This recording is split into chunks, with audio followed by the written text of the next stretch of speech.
जय हिंद प्यारे साथियों, स्वागत है आप सभी का एक बार फिर से। हम बात करेंगे आज खोटा सिलेबस का। तो किस चीज़ का सिलेबस? भाई सिलेबस तो बहुत चीज़ का है और इतना सारा फॉर्म निकला हुआ है कि स्टूडेंट कंफ्यूज में हो गया कि आखिर में पढ़ें तो पढ़ें किसको और छोड़ें किसको। तो चलिए उन चीज़ों को हम सारे चीज़ों को कवर करते हुए हम बात करेंगे आज झारखंड इंटरमीडिएट स्तर यानी JSSC LDC का सिलेबस आज हम डिस्कस करने वाले हैं। तो स्पेशली जो आज हम फोकस करेंगे वो LDC का जो आपका सेट है, कह सकते हैं कि एग्ज़ाम का जो भी सिलेबस है उसमें से खोटा सिलेबस हम आज डिस्कस करने वाले हैं। फुल सिलेबस भी हम अपलोड कर दिए हैं। अगर उस वीडियो को भी देखना है तो इस वीडियो के लिंक में उस वीडियो का लिंक जो है वो इस वीडियो के डिस्क्रिप्शन में डाला हुआ है। चलिए हम शुरू करेंगे। खोटा का सेट के बारे में हम बात करते हैं। तो सबसे पहले हम आपको थोड़ा सा बता देते हैं कि खोटा का जो शॉर्ट सिलेबस जो दिखाया हुआ ऑफिशियल सिलेबस वो कुछ इस तरह से दिखाया हुआ है, जैसे गद्य भाग, पद्य भाग। ठीक है, गद्य भाग में क्या क्या पढ़ना है तो खोटा निबंध, डाह नाटक और फरिश डहर, ये आपके गद्य भाग में पढ़ने हैं। पद्य भाग में क्या क्या पढ़ना है तो यहाँ पे दे रखा है एक पथिया डोंगल महुआ और सोंध माटी। अब यहाँ पे आप कंफ्यूज नहीं करें, सोंध माटी जो इसमें बोलेंगे कि इसमें तो कहानी है, लेकिन कंफ्यूज ना करें, इसमें कहानी भी है और कविता भी है। इसमें 10 कहानी है और 31 कविता है। इसमें 10 कहानी है और 31 क्या है, कविता है। तो आपको यहाँ पे कहानी नहीं पढ़ना है, यहाँ पे आपको कविता पढ़ना है, क्योंकि ये पद्य भाग आप यहाँ पे देख सकते हैं, यहाँ पे स्पेशली लिखा हुआ है ये पद्य साहित्य। ठीक ना, गद्य साहित्य हो गया, उसमें एक कहानी, नाटक, उपन्यास ये सब आता है। पद्य साहित्य में हो गया आपका कविता संग्रह वगैरह। ठीक है, तो उन चीज़ों को आपको ध्यान में रखने हैं। उसके बाद कुछ चीज़ें दिया हुआ है, जैसे कविता भाग, या तो कह सकते हैं इसको खंड काव्य, जिसमें से डिंडक डोवानी और तातल और हिमाल, ये दोनों जो है इसमें पढ़ना है आपको। जैसे आपने पढ़ा होगा ये दामोदर कोराय, तो दामोदर कोराय में जिस तरह से सर्ग वहाँ पे पढ़ना था, अलग अलग सर्ग है यानी अलग अलग खंड था, तो ठीक उसी प्रकार का ये भी एक खंड काव्य है। जिस तरह से दामोदर कोराय है उसी तरह से डिंडक डोवानी भी आपको उसी तरह से पढ़ना है। इसमें भी 6 सर्ग है, कौन कौन सा है वो चीज़ें हम देखेंगे, आगे बात करेंगे पूरे डिटेल से, तो वो सारी चीज़ों को हम कवर करेंगे। और इसके बाद है खोटा व्याकरण। आप देखिए कि खोटा व्याकरण यहाँ पे दे रखा है लेखक A.K. झा, लेखक A.K. झा, खोटा व्याकरण पढ़ना है। और निबंध लास्ट में दिया हुआ है समसामयिक विषय पर। कुछ इस तरह से सिलेबस दिया हुआ है। देखने से सिलेबस लगता है कि ये तो काफ़ी छोटा सिलेबस है, लेकिन आइए हम थोड़ा सा उसके अंदर में झांक करके हम देखने का प्रयास करते हैं कि आखिर में वास्तविक इसका सिलेबस जो वो कितना बड़ा है। तो उन सभी चीज़ों को एक एक पॉइंट को हम कवर करेंगे। तो चलिए शुरू करते हैं और देखते हैं पूरे डिटेल में। सबसे पहले आप ये चीज़ देखें कि आखिर में है किसका, तो JSSC LDC का ये हम बात करने वाले हैं खोटा सिलेबस का।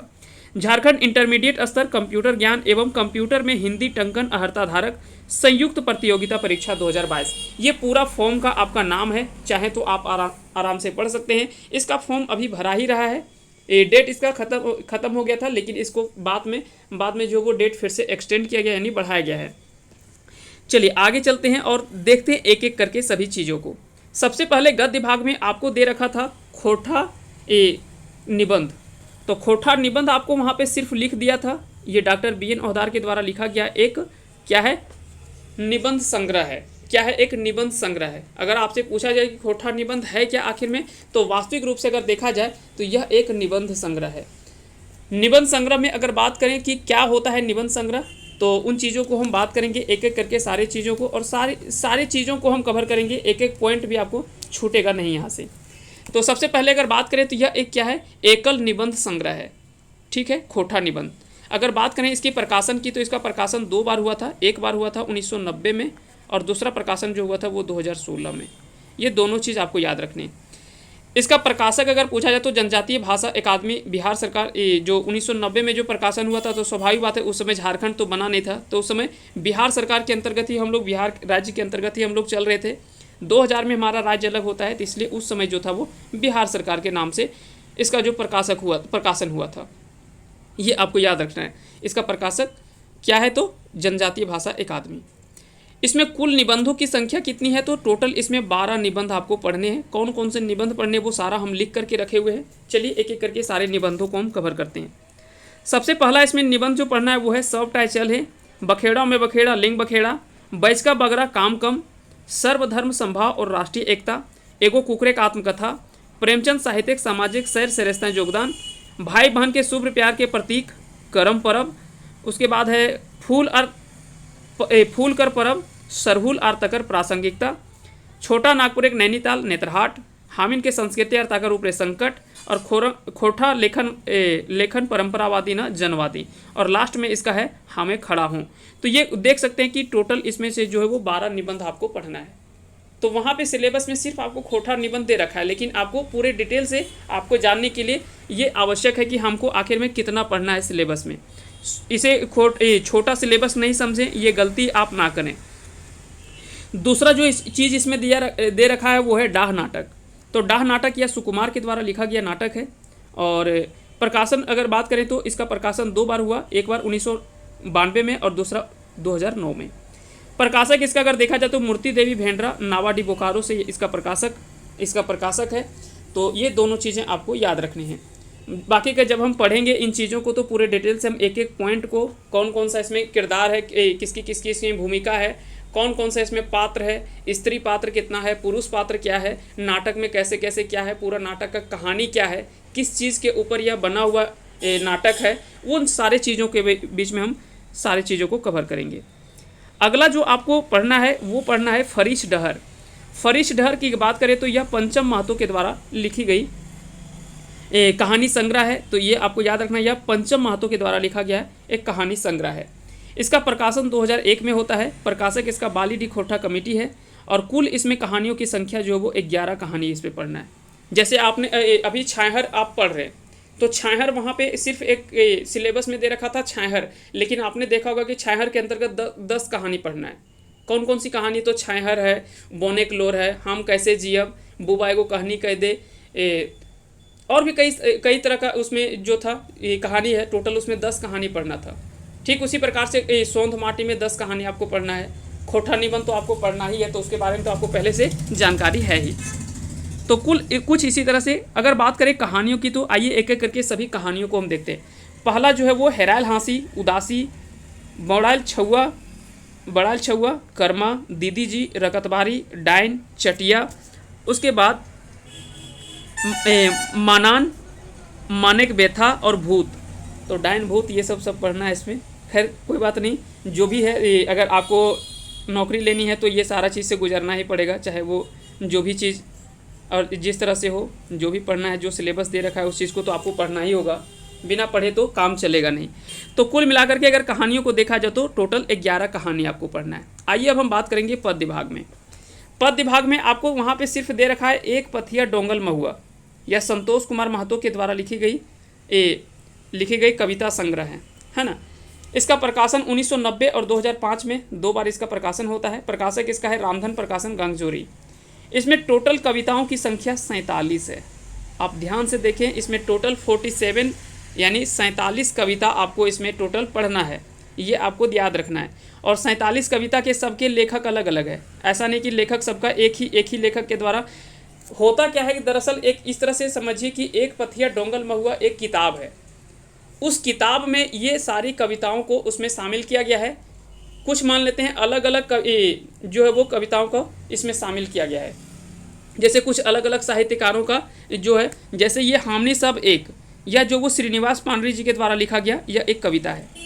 जबकि यह कविता जो अंतिम कविता या दूसरे व्यक्ति के दूसरे साहित्यकार के द्वारा लिखा गया है। तो इस तरह से आप चीज़ों को समझें। हम टोटल 47 कविता को इसमें तो नहीं लिखे हैं, हम आपको कुल ये चीज़ बता दी कि इसमें 47 कविता आपको पढ़ना है। अगर हम एक पेज में लिखते तो दो पेज हो सकता है कि 2 पेज चल जाता मेरा सिर्फ कविता लिखने में ही। इसलिए हम पूरा लिखना उचित नहीं समझे। अगर आपको लगता है कि आपको पूरा डाटा चाहिए तो आप हमें कमेंट करके बता देंगे। एक बार हम पूरा सिलेबस आपको एक एक कविता लिख करके हम पूरा आपको कंप्लीट आपको सिलेबस दे देंगे। तो चलिए आगे चलते हैं। तो इसमें पहली कविता जो है ये है हामनी सब एक, और अंतिम कविता जो है वो है बरेक दर। बरेक मतलब होता है वर यानी दूल्हा, और दर यानी कह सकते हैं कि तिलक या दहेज जो है। तो उसी के ऊपर यहाँ पे व्यंग्य किया गया है कि जो भी लड़का पार्टी तरफ से जो तिलक लिया जाता है शादी विवाह में, तो उसी के ऊपर कटाक्ष किया गया है और उसी के ऊपर उसी बेस पर बनाया गया यह कविता है। तो काफ़ी अच्छा कविता माना जाता है इस तरह का, ताकि समाज में कह सकते हैं कि एक अच्छा संदेश दे सके। तो इन चीज़ों के लेकर के बना हुआ है। आगे हम बात करते हैं, अगला जो हम सेक्शन देखते हैं वो है सोंध माटी। सोंध माटी यह डॉक्टर विनोद कुमार के द्वारा लिखा गया यह डॉक्टर विनोद कुमार के द्वारा लिखा गया संग्रह है। इसमें कहानी भी है और कविता भी है। इसका प्रकाशन होता है 1990 में और फिर 2017 में। इसका प्रकाशक है जनजातीय भाषा अकादमी बिहार झारखंड। कुल इसमें कविताओं की संख्या अगर बात करें तो 31 और कहानियों की संख्या की अगर बात करें तो 10 है, लेकिन कहानी आपको यहाँ पे नहीं पढ़ना है, यहाँ पे आपको कुल कविता पढ़ना है 31। पहली कविता इसका जो है वो है आज़ादी क्रैश का और अंतिम कविता है वो है पेपर बेचवा। बाकी 31 कविता को हमने इसमें नहीं शामिल किया है, लेकिन आपको 31 कविता आपको पढ़ना है। तो पहले हमने बात किया 47 और फिर हमने बात किया 31, यानी 78 कविता तो आपका यहीं हो गया, ये दोनों पुस्तकों मिला करके।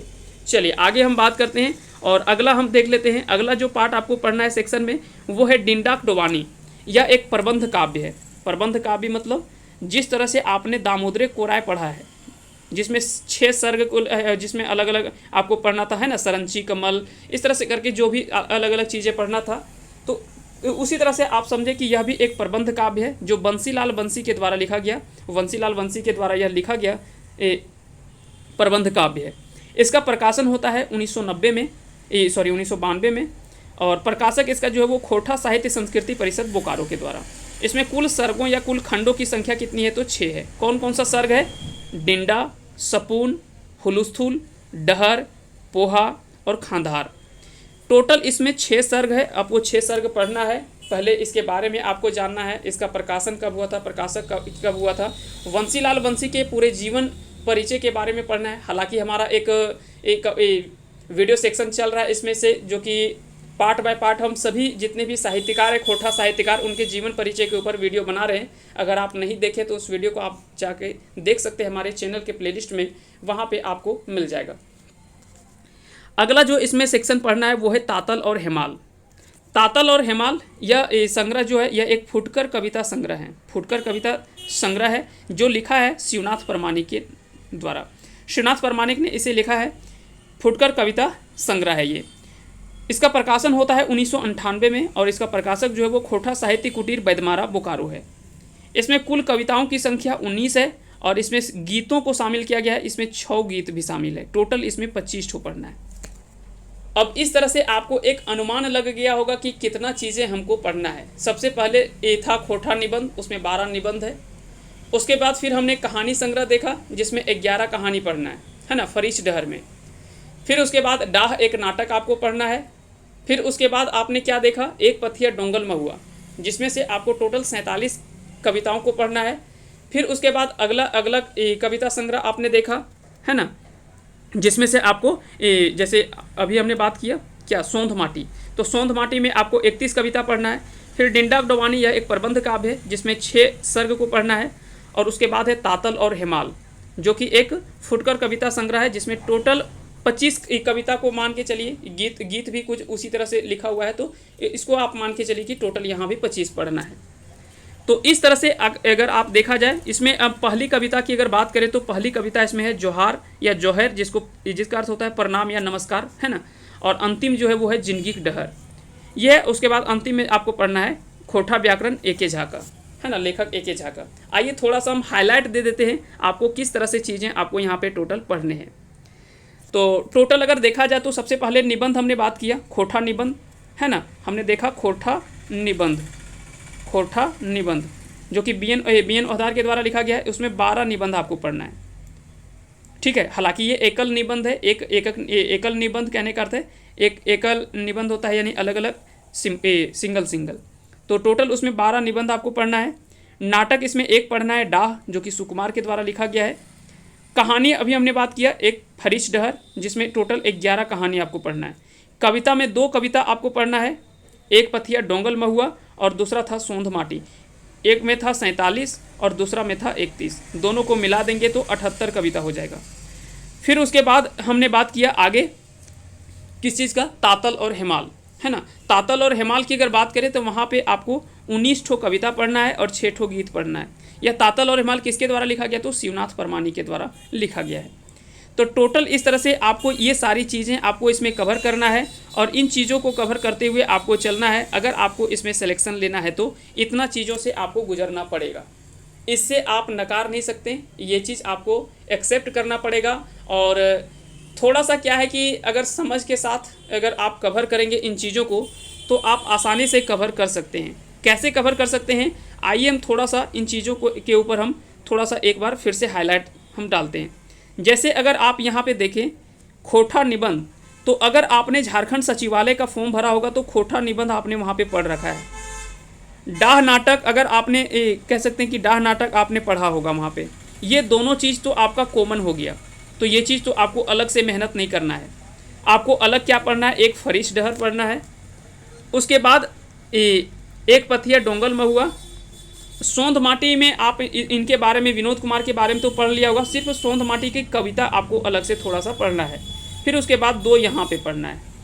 इतना चीज़ आपको अलग से करना है, बाकी व्याकरण तो आप पहले से पढ़े ही हैं। तो आपको देखा जाए तो कुल मिलाकर के 3-4 सेक्शन इसमें से आपको कवर करना है, जो कि कविता सेक्शन और एक फरिश डहर का जो 11 कहानी है, इन चीज़ों के ऊपर आपको मेहनत करना है। बाकी नाटक पहले से आप पढ़ रखे हैं, डाह नाटक और सोंध माटी आपने पहले पढ़ रखा है, तो बहुत ज़्यादा मेहनत आपको नहीं करना है। अगर थोड़ा सा समझ के साथ, एक माइंड प्लान के साथ अगर किया जाए तो आप आसानी से इन चीज़ों को कवर कर सकते हैं। तो उम्मीद करते हैं कि आज का वीडियो सेशन आप सभी को पसंद आया होगा। अगर पसंद आया होगा तो इस वीडियो को लाइक करें, साथ ही साथ चैनल पे नए तो चैनल को सब्सक्राइब करें और बेल आइकन को प्रेस कर दें, ताकि जब भी कोई अगला वीडियो आए तो उसका नोटिफिकेशन आप आसानी से मिल पाएगा और आप आसानी से उसका बेनिफिट्स उठा पाएंगे। किसी भी चीज़ को लाने का हमारा प्रयास रहता है कि आप सभी को एक ऐसे प्लेटफॉर्म में हर चीज़ों को ला करके दिया जाए, ताकि आप उन चीज़ों को समझने में आसानी हो और आसानी से उन चीज़ों को कर पाएँ। तो चलिए मिलते हैं अगले वीडियो में। तब तक के लिए आप सभी को ढेर सारी शुभकामनाएं। आप अपनी ईमानदारी के साथ, ईमानदारी पूर्वक आप अपना मेहनत करते रहें, निश्चय ही आपको सफलता एक दिन अवश्य मिलेगी। और साथ ही साथ अंत तक बने रहने के लिए बहुत बहुत धन्यवाद। जय हिंद, जय भारत।